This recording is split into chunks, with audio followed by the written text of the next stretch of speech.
Hello and welcome to Storytime with Vicky. Find a comfy spot, take a slow breath and let the day drift away. Tonight's story is filled with ocean magic, brave hearts and the quiet pull of destiny. So settle in and let's begin. The Song Beneath the Waves.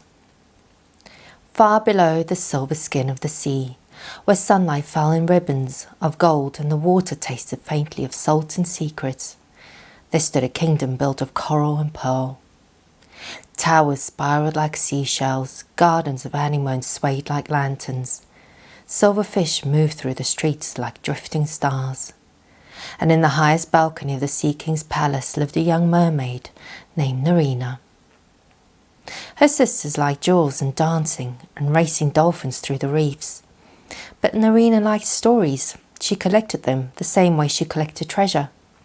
Broken compasses, bits of glass moved by waves, buttons, bells, fragments of maps. Anything that once belonged to the world above.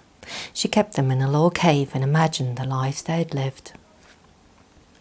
And when Narina sang, oh, when she sang, even the current slowed to listen. Her voice was clear and bright like moonlight on still water. The whales called her Little Star. The turtles swam closer when she practiced. Even the shy crabs crept out of their holes.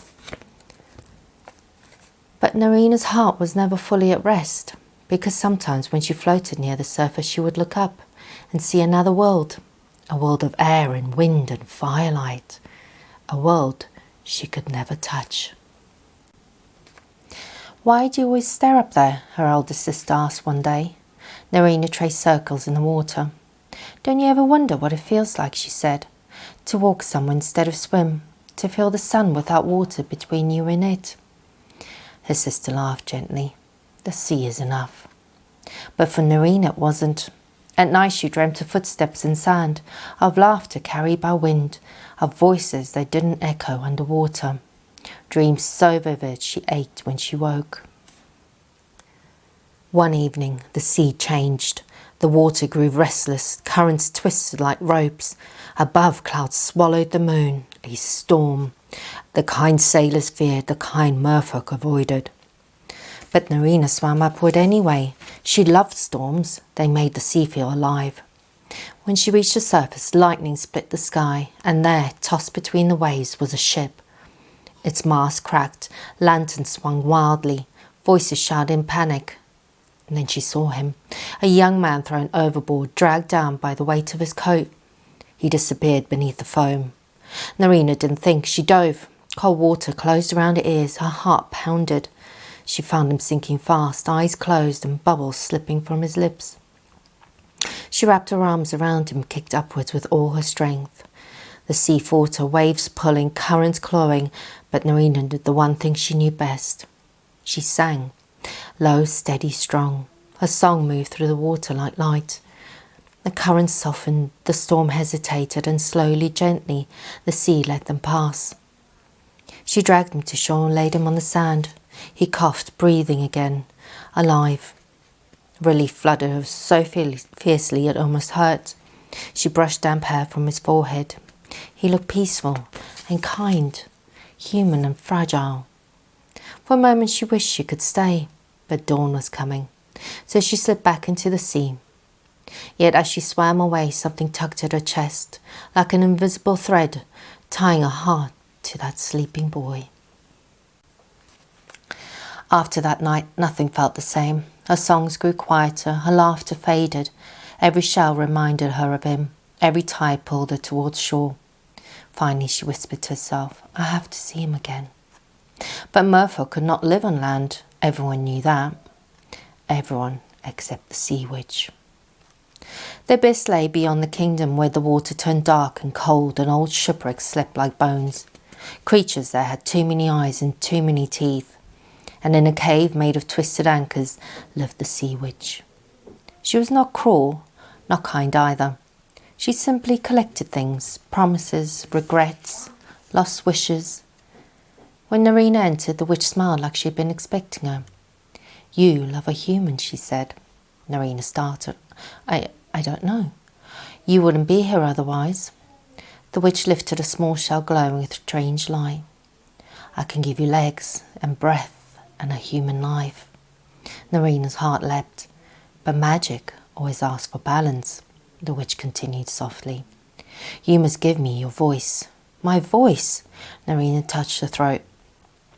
The thing you treasure most, said the witch. That is the only price magic understands. Silence stretched between them. Without her voice, she could never sing again, never speak, never call the sea by name. But if she stayed, she would always wonder, and wonder can be heavier than loss. I accept, she whispered. The witch caught a voice like mist and sealed it inside the shell, and the world went silent. Then pain, bright and sharp, and a tail shimmered and split into two trembling legs. Narina woke on warm sand. Air filled her lungs. It felt strange, thin and dry, but beautiful. Footsteps approached. It was him, the boy from the storm. He helped her sit up, worry in his eyes. You're safe, he said gently. Can you speak? She shook her head. I'm Orin, he smiled. Come with me. We'll take care of you. Walking hurt, every step burned like tiny cuts, but Narina didn't complain. She learned slowly, step, step, breathe. She learned the names of birds, the smell of bread, the warmth of firelight. Orin showed everything. Cliffs glowing at sunset, markets full of magic, fields of tall grass that whispered in the wind. Sometimes he laughed and said, You look at everything like it's magic. If only he knew. To her it was. Days became weeks. They grew close. He spoke to her like she understood everything as she did. He told her about the storms he feared, about dreams of sailing further than anyone before, about how once he thought he heard a voice singing in the sea that saved him. It must have been an angel, he said. Narina smiled sadly. If only she could tell him. If only she could sing. But even without words, something passed between them. Small smiles and shared sunsets, hands brushing in a quiet understanding. And slowly, Orin stopped looking for anyone else. He stopped talking about the mysterious rescuer. He started looking only at her. One night, the sea witch appeared at the water's edge. You've changed the terms, she said calmly. Narina froze. The deal was love freely given, not truth forced and not sacrifice alone. The witch studied her. You gave up your voice, your home, and still you choose kindness instead of bitterness. She held out the glowing shell. Few humans love truly, few merfolk love bravely. Magic notices such things. The shell cracked, light spilled out, warm and familiar. A song rushed back into her chest. She gasped. Oh, thank you, she breathed, her first word. The witch only smiled. Love should not cost you who you are, she said. Then she vanished into the foam. At dawn, Orin found Narina standing ankle deep in the sea.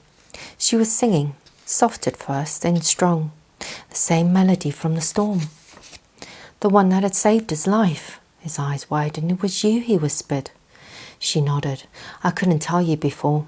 He stepped closer. You saved me and stayed with me, even when you had nothing. She laughed softly. I had everything. I had you. For a moment there was only the sea and the sunrise. Then Orin said, You don't have to choose any more. What do you mean?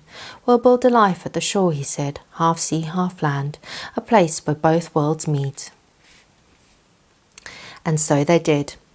They built a small house near the water. Narina could swim whenever she wished, and her family visited often, and children from the village came to hear her stories and songs. Sailors said her voice kept storms away.